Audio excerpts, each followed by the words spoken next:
napapaload mo, bebe? Ano, Unli Call, yung pangtawag. Sabi ni Papa, pang Cavite daw Ang yun. Unlicol, be. Pantawag talaga yan. Oo. Unlicol na nga. Oo. TM yan, pangtawag. Pangtawag ng Cavite yan eh.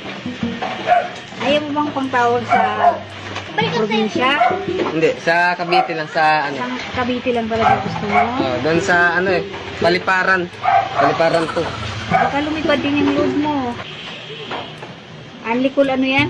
Unli Call TM. Unlicol. TM yung ano niya, smart. Magkano nga? 20. Ano sis? Smart. TM yung ano niya, yung loob niya. 20 lang. Oo. Magkano ang 20 ba? 25 pesos. 25. Ipasok mo yan doon, te ah. Oo, Malayo eh. papasok to, don't worry, ha? Cavite yun eh. Cavite din naman to.